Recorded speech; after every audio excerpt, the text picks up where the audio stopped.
নাৰী শক্তি মণ্ডল অধিনিয়ম সংসদত উত্থাপন কৰা হৈছিল। ইতিপূৰ্বে আমি সকলোৱে গম পাইছো। এই চেগতে আমাৰ ভাৰতবৰ্ষৰ সকলো মহিলালৈ আমি অভিনন্দন জ্ঞাপন কৰিছো। আপোনালোকে নিশ্চয়কৈ গম পাইছে যে আমাৰ 454 সংসদৰ যি সপক্ষৰ ভোট আমি ইতিমধ্যে পাইছো আৰু আশা কৰিছো ৰাজ্যসভাত উত্থাপন হোৱাৰ পিছত তাৰ পৰা ৰাষ্ট্ৰপতিৰ অনুমোদন সাপেক্ষে এখন বিধেয়ক বিলল আমি অনুমোদন হ'ব, আমি বিল এখন পাম নিশ্চয়কৈ। সকলো নাৰীৰে এই এটা সপোন থাকে আগবাঢ়ি যোৱাৰ, আৰু এই ক্ষেত্ৰত আমাৰ নৰেন্দ্ৰ মোদীৰ যিখন চৰকাৰ, আমাৰ মোদী ডাঙৰীয়া চৰকাৰখনে আমাক যিখিনি সহায় আগবঢ়াইছে, প্ৰতি ক্ষেত্ৰত আমাক যি অনুপ্ৰেৰণা যোগাইছে, আমি সঁচাকৈ তেখেতৰ ওচৰত চিৰকৃতজ্ঞ। আৰু বাকী আমাৰ সভানেত্ৰী বাইদেৱে জনাইছে সকলোখিনি কথা।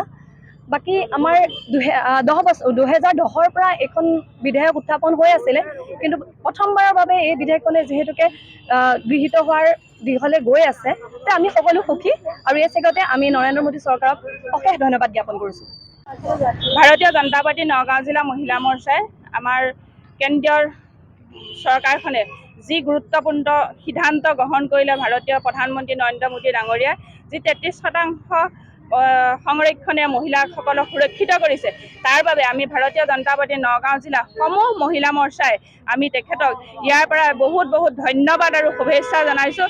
যিহেতু মহিলাসকলৰ ইমান সুৰক্ষা দিছে আৰু লগতে মহিলা সবলীকৰণৰ ওপৰতো তেখেতে যথেষ্ট গুৰুত্ব দিছে। গতিকে এই চগতে সংসদৰ সকলো লোকে, আমাৰ বিৰোধী দলেই হওক, দলীয় চৰকাৰে হওক, সকলো লোকে আমাৰ নগাঁও জিলা মহিলা মৰ্চাৰ হৈ বহুত ধন্যবাদ জ্ঞাপন কৰিছোঁ।